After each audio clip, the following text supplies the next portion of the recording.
Hi everyone, this presentation covers Chapter 25 on Secondary Analyses in the third edition of Jacobsen's textbook, Introduction to Health Research Methods, a Practical Guide. In this chapter, you will learn that some health research studies analyze existing clinical records, survey data, or population data rather than collecting new data.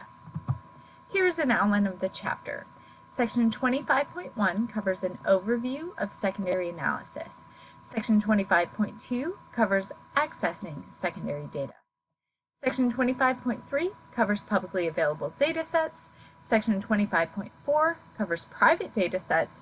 Section 25.5 covers the challenges of secondary research. Section 25.6 covers clinical records. Section 25.7 covers health informatics and big data. And Section 25.8 covers ethics committee review. So in the first section, we cover the overview of secondary analysis. A secondary analysis includes a study design where the researcher analyzes data that have already been collected from another entity. So the researcher has no involvement in collecting the data directly from individuals. The researcher is only involved in the analysis of the data. So you might be thinking, how do researchers get access to this type of data? Well, the data can be made available in different forms. The data may be downloaded from sources online that may be machine actionable. So these are data sources that have already been cleaned and ready for analysis with specific programs, such as SAS, Stata, SPSS, or R. These are all statistical programs that are used for analysis. But the data may also be available as paper records or other electronic files. So these data will probably need to be extracted and cleaned prior to the analysis. Secondary researchers must understand the methods used for data collection and become familiar with all of the variables in the data file. So instead of collecting the data themselves, they are actually searching through the data that's already been collected to understand everything within the data files. So Section 25.3 goes over publicly available data sets. Many governmental agencies allow researchers access to individual level data sets, and these are anonymized files. So these are de-identified data that do not include any sort of potential identifying information. This is a cost-effective way to extract as much information as possible from data sets, especially when data are very expensive to collect. Some examples here are from the CDC, from the Center of Disease Control and Prevention. They have data files from national surveys, including the National Health and Nutrition Examination Survey, also known as NHANES, the National Health Interview Survey, or NHIS, and the Behavioral Risk Factor Surveillance System, or the BRFIS.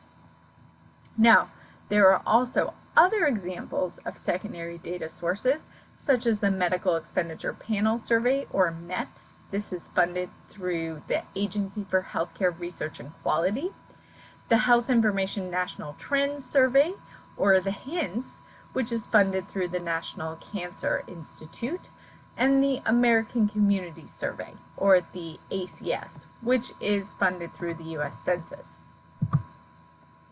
Data can also be collected and used as a secondary analysis from private data sets. So these are data from individual researchers and small research teams that have been collected but not yet been analyzed. Accessing private data sets is most likely to be granted when the researcher has some existing connection to the original researchers. The roles and responsibilities of each party should be agreed upon early in the process as possible.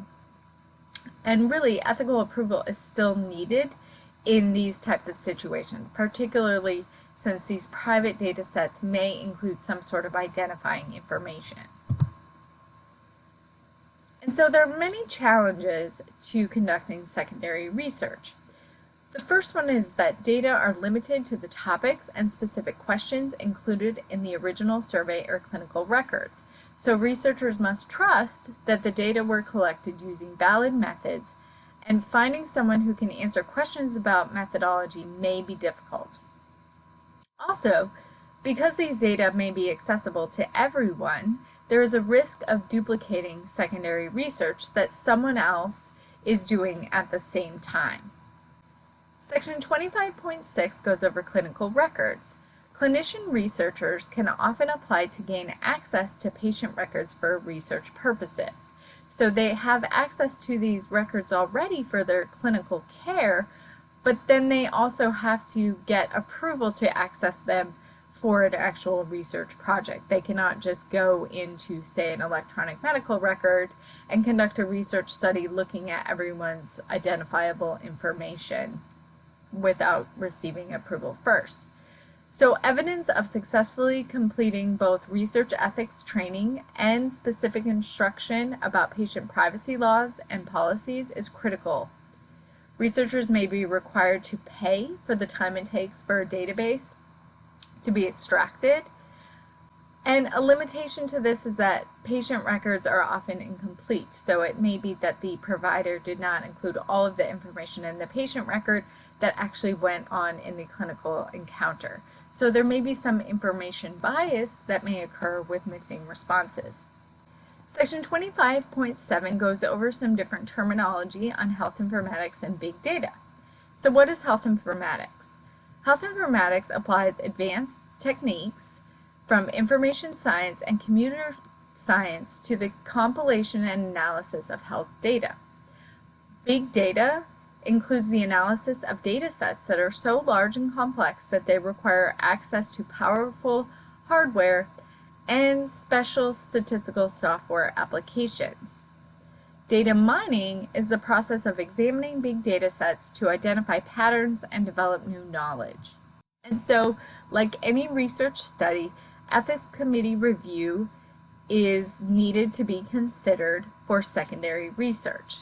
The use of hospital records for research purposes always requires review by one or more ethics committees. So for example, if you are at, say, an academic medical center and you use data from a hospital, you probably have to have it approved by the academic medical center, from your institution, as well as from the hospital's IRB.